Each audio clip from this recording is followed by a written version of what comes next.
அமைச்சருமான அண்ணன் திரு தங்கம் தென்னரசு அவர்களே, அமைப்பு செயலாளர் அண்ணன் RS பாரதி அவர்களே, இணை மற்றும் துணை அமைப்பு செயலாளர்களே, நிகழ்ச்சிக்கு வருகை வந்திருக்கக்கூடிய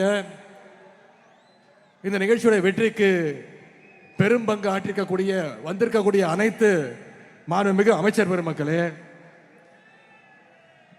வந்திருக்கக்கூடிய அனைத்து மாவட்ட கழக செயலாளர்களே, மாநகர செயலாளர்களே, நாடாளுமன்ற சட்டமன்ற உறுப்பினர்களே, உள்ளாட்சி அமைப்புகளுடைய பிரதிநிதிகளே, கழக இளைஞரணியினுடைய மாநில துணை செயலாளர்கள் சகோதரர் ஜோயல் அவர்களே, சகோதரர் இன்பா ரகு அவர்களே, சகோதரர் இளையராஜா அவர்களே, சகோதரர் அப்துல் மாலிக் அவர்களே, நாடாளுமன்ற உறுப்பினர் சகோதரர் பிரகாஷ் அவர்களே, சகோதரர் பிரபு கஜேந்திரன் அவர்களே, சகோதரர் சீனிவாசன் அவர்களே, சகோதரர் ஆனந்த்குமார் அவர்களே, நன்றி சகோதரர் அப்துல் மாலிக் அவர்களே, நாடாளுமன்ற உறுப்பினர் சகோதரர் பிரகாஷ் அவர்களே, சகோதரர் பிரபு கஜேந்திரன் அவர்களே, சகோதரர் சீனிவாசன் அவர்களே, சகோதரர் ஆனந்த்குமார் அவர்களே, நன்றி உரையாற்ற உள்ள மாநில துணை செயலாளர் சகோதரர் GP ராஜா அவர்களே, சகோதரர் தனுஷ்குமார் அவர்களே, சகோதரர் கிருஷ்ணகுமார் உள்ளிட்ட வந்திருக்கக்கூடிய அனைத்து மாவட்ட அமைப்பாளர்களே, துணை அமைப்பாளர்களே, மாநகர அமைப்பாளர்களே, மாநகர துணை அமைப்பாளர்களே, கலை நிகழ்ச்சி நடத்திய அண்ணன் இறையன்மன் குத்தூஸ் உள்ளிட்ட புதுகை பூபாலம் உள்ளிட்ட அனைத்து கலைக்குழுவை சேர்ந்தவர்களே, அன்பகம் செந்தில் அவர்களே, அன்பகம் பணியாளர்களே, இங்கு பெருந்திரளாக வந்திருக்கக்கூடிய ஒன்றிய நகர பகுதி பேரூர் கிளை வார்டு பாக அமைப்பாளர்களே, துணை அமைப்பாளர்களே, கழகத்துடைய அனைத்து நிர்வாகிகளே, வெளி மாவட்டங்களிலிருந்து வருகை தந்துள்ள இளைஞரணியினுடைய நிர்வாகிகளே, கழகத்துடைய மூத்த முன்னோடிகளே, முத்தமிழர் டாக்டர் கலைஞர் அவர்களுடைய உயிரினும் மேலான அன்பு உடன்பிறப்புகளே, அத்தனை பேருக்கும் முதற்கனுடைய வணக்கத்தை தெரிவித்துக் கொள்கின்றேன். இன்றைக்கு இளைஞரணியினுடைய தெற்கு மண்டல நிர்வாகிகள் சந்திப்பு மிகுந்த எழுச்சியோடு உற்சாகத்தோடு இங்கே நடைபெற்றுக் கொண்டிருக்கிறது. கடந்த டிசம்பர் மாதம் திருவண்ணாமலையில் வடக்கு மண்டல நிர்வாகிகள் சந்திப்பு மிகச் சிறப்பாக நடத்தி காட்டினோம். ஒரு இயக்கத்தில் இருக்கக்கூடிய ஒரு அணியினுடைய நிர்வாகிகள் சந்திப்பு இவ்வளவு பிரம்மாண்டமாக நடத்த முடியுமா அப்படின்னு ஒட்டுமொத்த இந்தியாவுமே திரும்பி பார்த்துச்சு அந்த திருவண்ணாமலை சந்திப்பை பார்த்து. இன்னைக்கு அந்த சந்திப்பையும் ஓவர்டேக் பண்ற மாதிரி விருதுநகர்ல தெற்கு மண்டல நிர்வாகிகள் சந்திப்பை நம்ம நடத்தி காட்டி இருக்கின்றோம். இங்க இருக்கக்கூடிய நிர்வாகிகள் உங்களுடைய எழுச்சியையும் மகிழ்ச்சியையும் பார்க்கும்போது இது வெறும் நிர்வாகிகள் சந்திப்பா அல்ல வர இருக்கக்கூடிய தேர்தலுடைய வெற்றி மாநாடுன்னு சொல்ற அளவுக்கு மிகுந்த எழுச்சியோடு நீங்க கலந்து கொண்டிருக்கிறீங்க. பாசத்திற்கும் வீரத்திற்கும் பேர் போன தென் மண்டலத்தில் இருக்கக்கூடிய 10 மாவட்டங்களிலிருந்து 58 தொகுதியிலிருந்து 1,00,000 நிர்வாகிகள் வருகை தந்திருக்கிறீங்க. வந்திருக்கக்கூடிய அந்த 1,00,000 இளைஞர் படைய நிர்வாகிகளை உங்களுடைய சகோதரனாக உங்களுடைய டீம்மேட்டாக வருக வருக என வரவேற்கின்றேன்.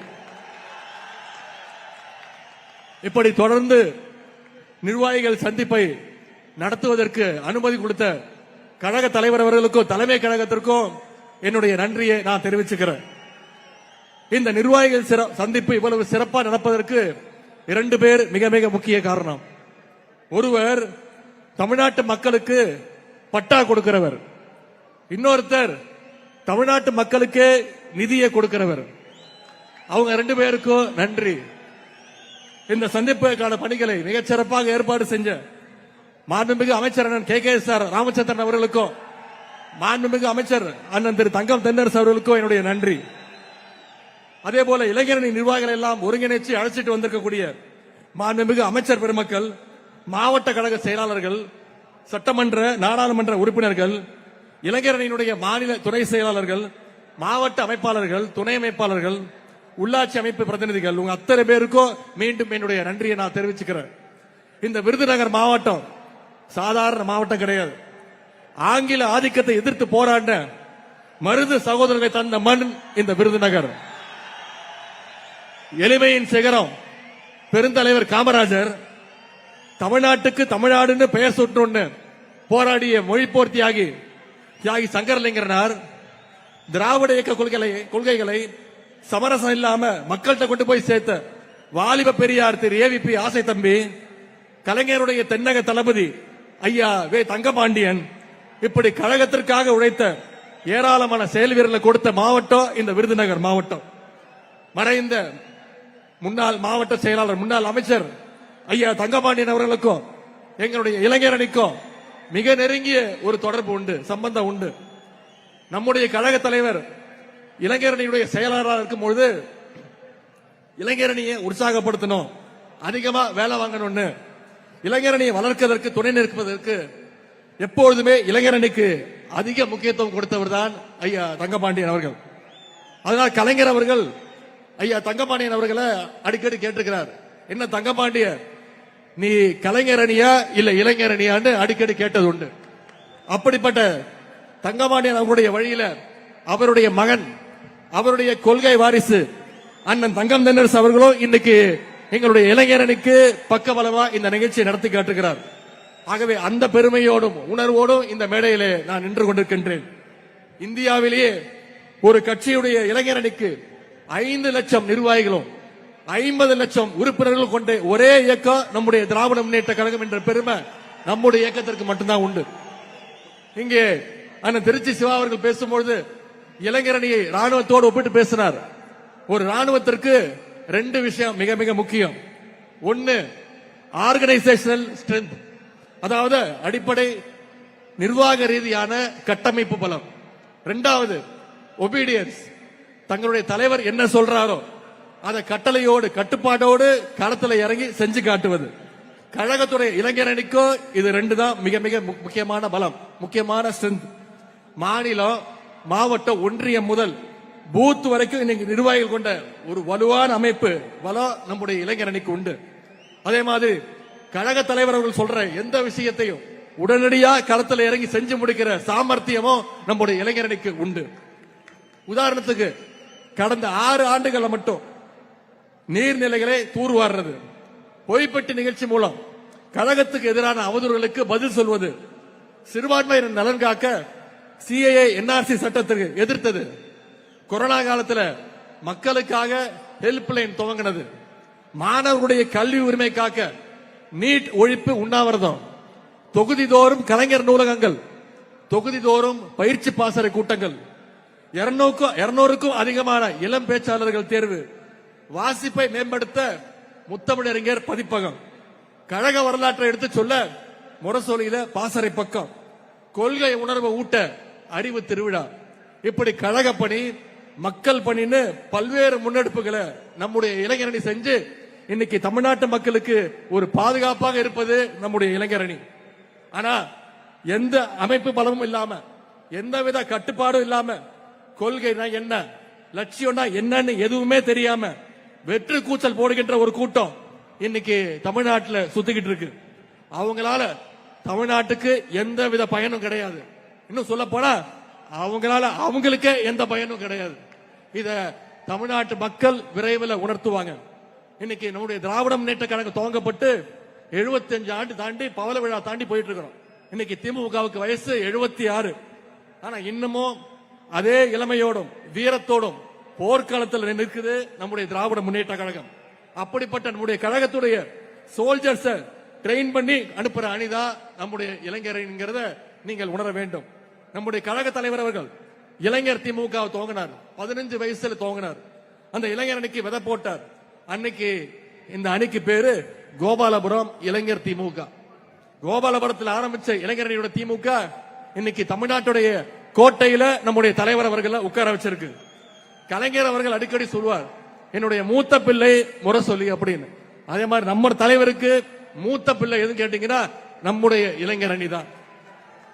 இன்னொரு வரலாற்று சிறப்பு மிக நிகழ்ச்சியை இங்கே நான் உங்களோடு பகிர்ந்து கொள்ள விரும்புகின்றேன். நம்முடைய கழக தலைவர் அவர்கள் 1976 ஆண்டு இதே பிப்ரவரி மாசம் மிசா சட்டத்தில் கைது செய்யப்பட்டார். இன்னும் சொன்ன மாதிரி இப்ப சரியா 50 ஆண்டுகள் ஆகின்றது தலைவர் அவர்கள் மிசா சட்டத்தில் கைது செய்யப்பட்டு. அன்னைக்கு ஒரு இளைஞரா சிறைக்கு போன நம்முடைய கழக தலைவர் அவர்கள் வெளியே வரும்பொழுது ஒரு பண்படுத்தப்பட்ட ஆற்றல் மிகு ஒரு தலைவரா வெளில வந்தார். அன்னைக்கோ இதே துணிச்சலோடு, இன்னைக்கோ அதே துணிச்சலோடு வீரத்தோடு பாசிச சக்திகளை எதிர்த்து நிற்கிறார். அது மட்டும் இல்ல, அப்போதும் இப்போதும் எப்போதும் மக்களோடு மக்களாக நிற்கின்ற, களத்தில் நிற்கின்ற ஒரு இயக்கமாக, களத்தில் நிற்கின்ற ஒரு தலைவராக நம்முடைய தலைவர் அவர்கள் இருக்கின்றார். அதனாலதான் இன்னைக்கு திமுகவுக்கும் நம்முடைய முதலமைச்சர் கழக தலைவருக்கும் மக்கள் செல்வாக்கு ஒவ்வொரு நாளும் இன்க்ரீஸ் ஆகிக்கிட்டே போயிட்டே இருக்கு. அதனால சங்கிகளுக்கு நம்ம மேல எப்ப பார்த்தாலும் ஒரு எரிச்சல், ஒரு கோபம். இது நாள் வரைக்கும் தமிழ்நாட்டு பக்கம் எட்டி பார்க்காத திரு நரேந்திர மோடி அவர்கள், பாரத பிரதமர் அவர்கள் இப்போ தமிழ்நாட்டை நோக்கி வர ஆரம்பிச்சிருக்கிறார். என்ன காரணம்? தேர்தல் வந்தோடனே அவருக்கு தமிழ்நாடு ஞாபகம் வந்துடும். இனிமே மோடியை பிடிக்க முடியாது. அடிக்கடி தமிழ்நாட்டுக்கு வருவார், திருக்குறள் சொல்லுவார், கடலுக்கு அடியில போய் தியானம் எல்லாம் பண்ணுவார். கொஞ்ச நாள் முன்னாடி தமிழ்நாட்டுக்கு வந்திருந்தார். என்ன சொன்னாரு? தமிழ்நாட்டுக்கு டபுள் இன்ஜின் சர்க்கார் வேணும் அப்படின்னு சொன்னார். திரு பிரதமர் மோடி அவர்களே, நாங்கள் திராவிட மாடல்ங்கிற சிங்கிள் இன்ஜினை வச்சு ஏற்கனவே டபுள் டிஜிட் growth 11.19% growth எட்டிட்டோம். நீங்க சொல்ற அந்த டபுள் இன்ஜின் டப்பா இன்ஜினை வச்சுக்கிட்டு பீகார், உத்தரப்பிரதேச மாநிலங்கள் இன்னும் 6% வளர்ச்சியை கூட நீங்க தொடல. தமிழ்நாடு அடைஞ்சிருக்கிற வளர்ச்சியில பாதியை கூட நீங்க தொடர. பொதுவா தேர்தல எல்லாரும் என்ன சொல்லுவாங்கன்னா ஜனநாயக திருவிழா அப்படின்னு சொல்லுவாங்க. ஒரு திருவிழாவில் என்னெல்லாம் இருக்கும்? வான வேடிக்கை நடக்கும், மக்கள்லாம் உற்சாகமா இருப்பாங்க, எல்லாரும் சேர்ந்து மகிழ்ச்சியா கொண்டாடுவாங்க. அப்படிப்பட்ட ஒரு அணியாகத்தான் நம்முடைய தலைவர் தலைமையிலான மதச்சார்பற்ற முற்போக்கு கூட்டணி ஒரு அணியாக, மகிழ்ச்சியான அணியாக இன்றைக்கு இருக்கிறது. அதே மாதிரி திருவிழா நேரத்தில் புது புது கடைகள்லாம் போடுவாங்க. மக்களை கூப்பிட்டு பொய் விளம்பரம் சொல்லி பொய் வியாபாரம்லாம் பண்ணுவாங்க. பலூன் எல்லாம் ஊதி குழந்தைங்களுக்கு எல்லாம் ஷோ காட்டுவாங்க. அது மாதிரி தான் இன்னைக்கு தேர்தல் வந்தோடனே தேர்தல் திருவிழானால தமிழ்நாட்டில் புதுசா கடை விரிக்க ஆரம்பிச்சிருக்கிறாங்க. எப்படி திருவிழா டைம்ல போட்ட கடையெல்லாம் திருவிழா முடிஞ்சோடனே எல்லா கடையெல்லாம் காணா போயிடும். அதே மாதிரி இந்த தேர்தல் முடிஞ்சதும் அந்த கடை அனைத்தும் காலி ஆயிடும். ஆனா திராவிட முன்னேற்ற கழகம் தான் என்னைக்குமே மக்களோடு மக்களா நின்று இருக்கும். அது மட்டும் இல்ல, திருவிழா கூட்டத்தில் பிள்ளை பிடிக்கிற கோஷ்டி, பிக் பாக்கெட் அடிக்கிற கோஷ்டியும் உள்ள வருவாங்க. மிட்டாய் வாங்கி தரேன், ஐஸ்கிரீம் வாங்கி தரேன், சாக்லேட் வாங்கி தரேன்னு குழந்தைங்களை கடத்த பார்ப்பாங்க. இப்போ அதே மாதிரி ஆரம்பிச்சிருக்கிறாங்க. இப்போ ஈடு கேஸ்ல இருந்து நான் காப்பாத்துறேன், ஃபெரா கேஸ்ல இருந்து நான் உங்களை காப்பாத்துறேன், மெடிக்கல் காலேஜ் கேஸ் ஊழல் இருந்து நான் உங்களை காப்பாத்துறேன், சம்பந்தி டெண்டர் எடுத்த கேஸ நான் முடிச்சு தரேன். இப்படி கேஸையெல்லாம் காட்டி காட்டி இன்னைக்கு அடிமை கூட்டத்தை பாசிஸ்டுகள் தூக்கி இருக்காங்க. இந்த மிரட்டலுக்கெல்லாம் அடிமை அதிமுக பயப்படலாம். ஆனா திராவிட முன்னேற்ற கழகத்துடைய தொண்டை எந்த உருட்டல் மிரட்டலுக்கும் பயப்பட மாட்டான். ஏன்னா எங்களை வழிநடத்துறது முத்துவேல் கருணாநிதி ஸ்டாலின் என்ற மகத்தான ஒரு தலைவர். பாசிஸ்டுகள் எவ்வளவு முயற்சி செஞ்சாலும் சரி, தமிழ்நாடு என்னைக்குமே உங்க கையில சிக்காது. ஏன்னா எங்க தலைவர் அடிக்கடி சொல்வது மாதிரி தமிழ்நாடு என்னைக்குமே டெல்லிக்கு அவுட் ஆஃப் கண்ட்ரோல் தான். சமீபத்தில் ஒன்றிய அரசு பட்ஜெட் தாக்கல் பண்ணாங்க. வழக்கம் போல தமிழ்நாட்டுக்கு எந்த திட்டத்தையும் தரல. இதுல என்ன கொடுமைனா, ஒன்றிய நிதி அமைச்சர் நிர்மலா சீதாராமன் அவர்கள் பட்ஜெட்டை படிச்சு முடிக்க கூட இல்ல. அதுக்கு முன்னாடியே தமிழ்நாட்டில் இருக்கக்கூடிய எதிர்க்கட்சி தலைவர் திரு எடப்பாடி பழனிசாமி அவர்கள் வாழ்த்து சொல்றாரு. என்ன மிகச்சிறந்த பட்ஜெட், சிறப்பான பட்ஜெட் அப்படின்னு. பட்ஜெட்டே படிச்சு முடிக்கல. நீங்க கேள்விப்பட்டிருப்பீங்க முரட்டு பக்தர்கள், முரட்டு தொண்டர்கள். ஆனா முரட்டு அடிமை கேள்விப்பட்டிருக்கீங்களா? திரு எடப்பாடி பழனிசாமி அவர்கள் தான் இந்தியாவிலே இப்ப மிகப்பெரிய முரட்டு அடிமை. அது மட்டும் இல்ல, மோடி தமிழ்நாட்டுக்கு வந்தோடனே சூரியன் மறைஞ்சிருச்சு அப்படின்னு சந்தோஷப்படுறார். நம்ம தலைவர் சொன்னாங்க, கால்களை மட்டுமே பார்த்துட்டு இருந்தீங்கன்னா மேல பார்த்தாதானே உங்களுக்கு சூரியன் தெரியும்னு தலைவர் சொன்னாங்க. உடனே திரு எடப்பாடி பழனிசாமி அவர்களுக்கு கோவம் வந்துருச்சு. என்ன தெரியுமா சொல்றாரு? காலை பார்த்து நடந்தாதான் நாங்க நேரா பார்த்து நடக்க முடியும், காலை பார்த்தாதான் நேரம் நடக்க முடியுமா அப்படின்னு ரொம்ப அறிவுபூர்வமா கேட்டார். திரு எடப்பாடி பழனிசாமி அவர்களே, தலையை நிமிர்ந்து பாதையை பார்த்து நடந்தீங்கன்னா தான், வழியை பார்த்து நடந்தாதான் நேரம் நடக்க முடியும். நீங்க திரு மோடியுடைய காலையும் திரு அமித்ஷாவுடைய காலையும் பார்த்துட்டே நடந்தீங்கன்னா உங்களை மாதிரி முட்டு சந்தில தான் போய் நிக்க முடியும். இவ்வளவு நாளா அதிமுக பாஜகவுடைய கிளையா இருந்துச்சு. இன்னைக்கு அதிமுக பாஜகவோட இலையா மாறிடுச்சு. தமிழ்நாட்டில் 10 தோல்வி பழனிசாமியும் மொத்த தோல்வி மோடியும் என்னதான் கூட்டணி வச்சாலும் தமிழ்நாட்டுக்குள்ள உங்களை ஒருபோதும் தமிழ்நாட்டு மக்கள் அனுமதிக்க மாட்டாங்க. கழக இளைஞர்கள், நம்முடைய இளைஞரணி தம்பிமார்கள் எப்படிப்பட்டவங்கன்னு பேரறிஞர் அண்ணா அவர்கள் அவரே சொல்லியிருக்கிறார். இந்தி திணிப்புக்கு எதிரான போராட்டம் பண்ணப்போ கழக இளைஞர்கள் மீது தடியடி, துப்பாக்கி சூடுன்னு பல்வேறு தாக்குதல்கள் நடத்துறாங்க. அப்போ அண்ணா சொன்னாரு, உங்களோட தடி அடியால துப்பாக்கியால சாதிக்க முடியாத இளைஞர் கூட்டத்தை நான் என்னோட சுட்டு வரல் காட்டினா தமிழ்நாட்டு இளைஞர் பட சாதிக்கும் அப்படின்னு பேரறிஞர் அண்ணா சொன்னார். தலைவர் அவர்களே, அண்ணா சொன்னது சுட்டு விரல், நான் சொல்றேன் சுட்டு விரல் தேவையில்லை உங்களுக்கு. நீங்க கண்டு அசைச்சா போதும், இங்க இருக்கக்கூடிய இளைஞர் பட நீங்க சொல்றத செஞ்சு காட்டும். பாசிஸ்டுகள் இருந்து தமிழ்நாட்டையும் தமிழ் மக்களையும் எந்நேரம் காப்பாற்றுறதுக்கு திராவிட முன்னேற்ற கழகத்துடைய இளைஞரணி தயாராக இருக்கும்.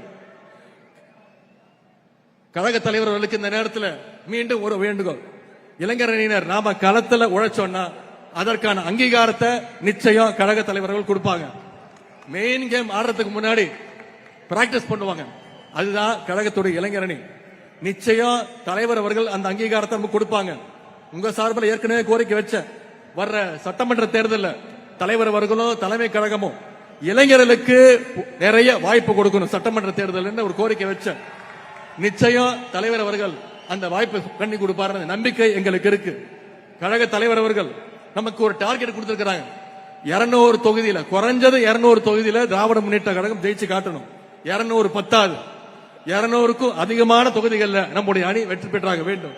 குறிப்பா இந்த தெற்கு மண்டலத்தில் இருக்கக்கூடிய 58 சட்டமன்ற தொகுதிகளையும் திராவிட முன்னேற்ற கழகம் வெற்றி பெற்றாக வேண்டும். அதற்கு வந்திருக்கக்கூடிய இளைஞரணி நிர்வாகிகள் நீங்க ஒவ்வொருத்தரும் மிக மிக கடுமையா உழைக்கணும். நம்ம கிட்ட கொள்கைகள் இருக்கு, அரசுடைய சாதனைகள் சொல்ல இருக்கு. விடியல் பயண திட்டம், முதலமைச்சருடைய காலை உணவு திட்டம், புதுமை பெண் திட்டம், தமிழ் புதல்வன் திட்டம், நான் முதல்வன் திட்டம், 2 லட்சம் இளைஞர்களுக்கு வேலை வாய்ப்பு கொடுத்திருக்கிறோம். இப்ப 10 லட்சம் இளைஞர்களுக்கு லேப்டாப் கொடுத்துட்டு இருக்காரு நம்முடைய முதலமைச்சர் அவர்கள். 100க்கும் அதிகமான விளையாட்டு வீரர்களுக்கு முதன்முறையாக அரசு வேலை வாய்ப்பை கொடுத்திருக்கிறோம். எல்லாத்துக்கும் மேல 1,30,00,000 மகளிருக்கு கலைஞர் மகளிர் உரிமை தொகை கொடுத்திருக்கிறோம். மக்களுக்கு இப்படி அடுக்கடுக்கான திட்டங்களை நம்முடைய தலைவர் செஞ்சு கொடுத்திருக்கிறார். இவ்வளவு சாதனைகளை செஞ்சுட்டு நாம இன்னைக்கு தைரியமா மக்களை சந்திக்கிறதுக்கு தயாரா இருக்கோம். மத்தவங்க மாதிரி வீட்டுக்குள்ள போய் தூங்கிட்டு மாசத்துக்கு ஒரு வாட்டி வெளியில வந்து மூஞ்ச மூடிட்டு திருட்டுத்தனமா டெல்லிக்கு போய் சுத்துற தலைவர் கிடையாது நம்முடைய தலைவர். நீங்க வந்திருக்கக்கூடிய இளைஞரணி நிர்வாகிகள் மக்களை சந்திச்சு நம்முடைய சாதனைகளை எடுத்து சொல்லுங்க. இளைஞரணியுடைய திராவிட மாடல் அரசுடைய பிராண்ட் அம்பாசிடர் தூதுவர்களாக நீங்க மக்கள்கிட்ட போய் சேர வேண்டும். இன்னும் தேர்தலுக்கு சரியாக 60 நாட்கள் தான் இருக்குது. இந்த 60 நாட்களும் நீங்க ஒவ்வொருவரும் மக்களை சந்திச்சு நம்முடைய பிரச்சாரத்தை மேற்கொள்ள வேண்டும். நம்முடைய திராவிட மாடல் அரசு, நம்முடைய கழக தலைவர் அவர்கள் ஏன் மீண்டும் முதலமைச்சர் அமரணும்ன்ற பிரச்சாரத்தை நீங்க மக்கள்கிட்ட கொண்டு போய் சேர்க்க வேண்டும். மக்களிடம் செல், மக்களோடு வாழ், மக்களிடமிருந்து கற்றுக்கொள்ளே பேரறிஞர் அண்ணா அவர்கள் நமக்கு சொன்னார். அந்த வகையில நம்முடைய முதலமைச்சர் அவர்கள் ஒவ்வொரு நாளும் மக்களை சந்திச்சுட்டு இருக்கிறார். மக்களோடு மக்களாக வாழ்ந்து அவங்களுக்கான திட்டங்களை கொடுத்துட்டு இருக்கிறார். ஆனா இன்னைக்கு சில பேர் மக்களை கண்டாலே தெரிச்சு ஓடுறாங்க. தூக்கத்திலிருந்து எந்திரிச்சு வந்து இப்ப கண்டதையும் வளரிட்டு இருக்கிறாங்க. இங்க இருக்கக்கூடிய லட்சக்கணக்கான இளைஞர்கள் தம்பிமார்கள் உங்கள் சார்பா நான் சொல்றேன், எங்களுடைய உதயசூரியன் சின்னங்கிறது சும்மா ஏதோ செவுத்தில் எழுதுற சின்னம் கிடையாது.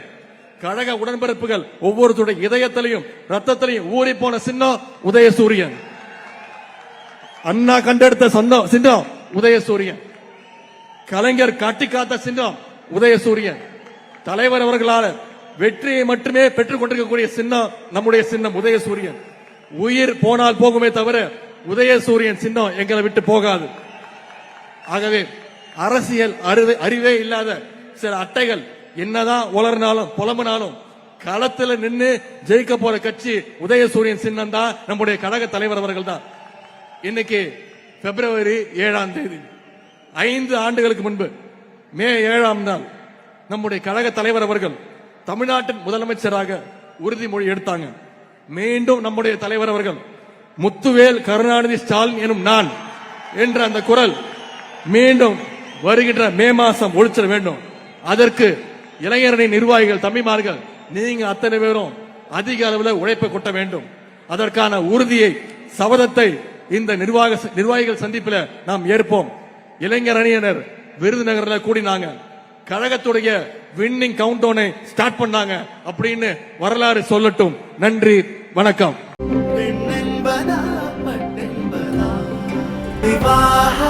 மணப்பெண்ணின் பிரத்யேகமான திருமணம் விவாஹா தி சென்னை சில்க்ஸ்.